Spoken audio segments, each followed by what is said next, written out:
Hello, welcome. आज हम इस ट्यूटोरियल में बुल कॉल स्प्रेड के बारे में जानेंगे। बुल कॉल स्प्रेड कैसे काम करता है, ये उसके फ्यूचर हैं जो हम लगा रहे हैं। बुल कॉल स्प्रेड, आपका आउटलुक बुलिश होना चाहिए, मॉडरेटली बुलिश होना चाहिए। और ये क्यों लगाई जाती है?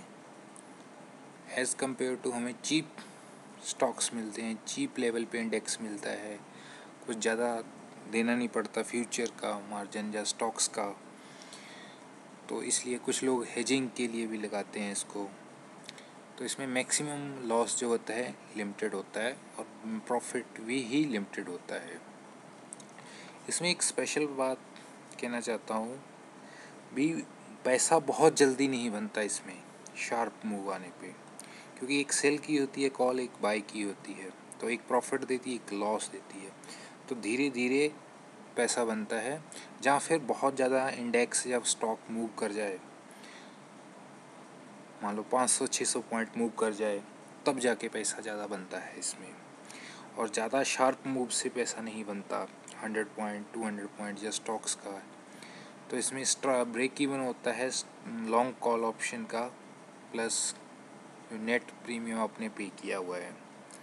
डेल्टा भी इसमें हेल्पफुल करता है भी, कितना ऑप्शन में गेन होगा, लॉस होगा। डेल्टा कैसे कैलकुलेट किया जाता है आने वाली स्लाइड में मैं बताऊंगा। थीटा और डेल्टा कैसे कैलकुलेट किए जाते हैं कॉम्बिनेशन के। स्पेशली ये कॉन्सेप्ट है, 8000 की बाय कीजिए इसमें, अगर निफ्टी 8000 चल रहा है तो, और 8100 की सेल कीजिए। इसका प्रीमियम 130 रुपये होगा, इसका प्रीमियम 100 रुपीज़ होगा। जो सेल की है वो आपके पॉकेट में आ जाएगा और ये पॉकेट से चला जाएगा।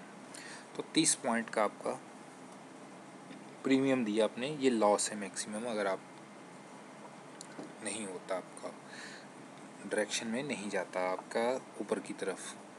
तो डिफरेंस कितना है इस स्ट्राइक प्राइस का? 100 पॉइंट है, 8000 से 8100 तक का। तो ये तो आपने पे कर दिया है।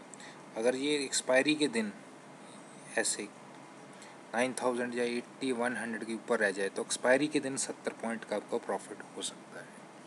बिफोर एक्सपायरी ये येलो कलर और ब्लू कलर है। आफ्टर 7 डे इस तरह की सिचुएशन होगी, येलो कलर वाली। 15 डे बाद इस तरह की सिचुएशन हो सकती है। उसी तरह लॉस की सिचुएशन भी इस तरह की हो सकती है। बट एट द एक्सपायरी ये शार्प मूव होते हैं। जैसे ही एट द एक्सपायरी 8100 गया, तुरंत प्रॉफिट आप आ जाएगा, एकदम से शार्प मूव आएगा। और बिफोर एक्सपायरी ना तो ज़्यादा प्रॉफिट होता है इसमें, ना ज़्यादा लॉस होता है। ये ध्यान देने वाली बात है। और डिफरेंट सेटअप किए जा सकते हैं। 8500 ITM मनी से, OTM से किया जा सकता है। ATM OTM से भी किया जा सकता है, OTM से भी किया जा सकता है। इसमें लॉस भी कम होता है और प्रॉफिट ज़्यादा होना चाहिए, बट प्रोबेबिलिटी फिर 8900 की क्रॉस करने की कम होती है कई बार। अगर 86 पे खड़ा है तो नीचे भी जा सकता है। इसमें कम लॉस है क्योंकि दूर का स्ट्राइक प्राइस है। इसमें ATM में इसमें 50-50 होता है। और ये ग्रीक हैं ऑप्शंस के। इसमें डेल्टा और थीटा ज़्यादा ध्यान देने वाली चीज़ है। इसमें टाइम डिके तो होता है बट कम होता है, क्योंकि डेल्टा भी इसमें कम है तो टाइम डिके भी कम है।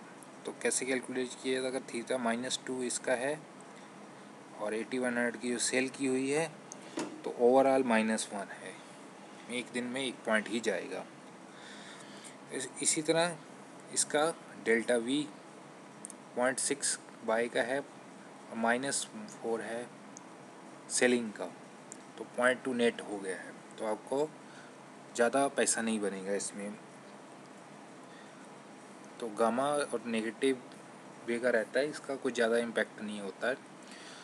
अल्टीमेटली हमें डेल्टा और थीटा देखने होते हैं। तो आफ्टर 15 डे अगर बहुत ज़्यादा प्राइस डाउन हो जाता है, ऊपर की तरफ नहीं मूव करता, तो आप एग्जिट कर दीजिए। अल्टरनेटिव आप कॉल बाय कर सकते हो अग्रेसिव ट्रेडिंग के लिए। सेलिंग पुट कर सकते हो, ऊपर जाने का व्यू है। अगर वही बात है 70-90% प्रॉफिट में आ गया तो एग्जिट कीजिए, कोई डाउन साइड वॉलेटिलिटी आने के लिए। Thanks for watching. लाइक कीजिए, सब्सक्राइब कीजिए, और भी ऑप्शन स्ट्रेटजी में एक्सप्लेन करूँगा आपको आने वाले ट्यूटोरियल में। Thank you very much.